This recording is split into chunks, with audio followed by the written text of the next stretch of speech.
process of making such plans to achieve some goals or objective is called planning. Decision making is the process of identifying a set of feasible alternatives and choosing a course of action from them. Decision making is a part of planning.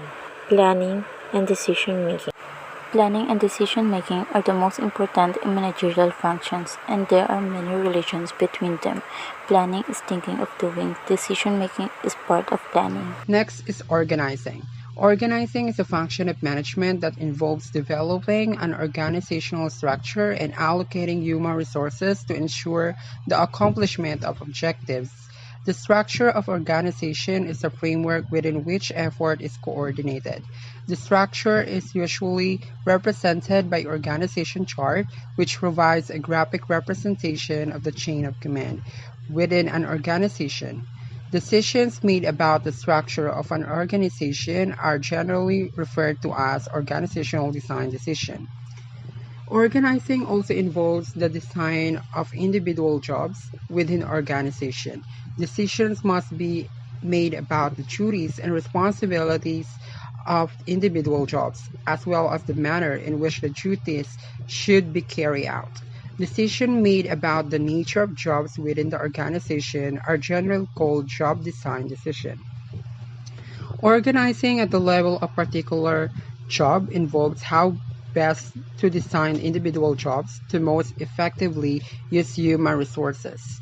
Traditionally, job design was based on principle of division of labor and specialization, which assumed that the more narrow the job content, the more proficient the individual performing the job could become. In addition, basic elements of organizing. Number one is designing jobs. Number two is grouping jobs. Number three is establishing reporting relationship. Number four is distributing authority.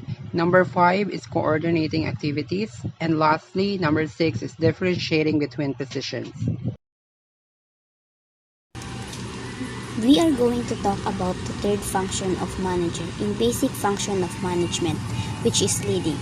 On this third function of management, a manager spends time connecting with its employees. Rather than just doing simple managerial tasks, leading involves communicating, motivating, inspiring, and also it involves encouraging employees towards higher level of productivity.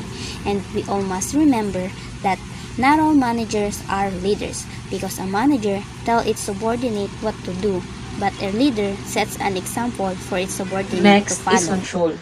Control is the fourth function in the management process.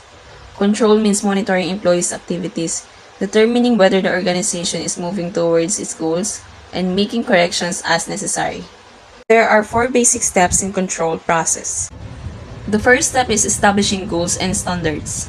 The main aim of controlling is to direct a business actions towards its goals. So managers must communicate the goals and objectives clearly to employees. Second is measuring actual performance against goals and standards.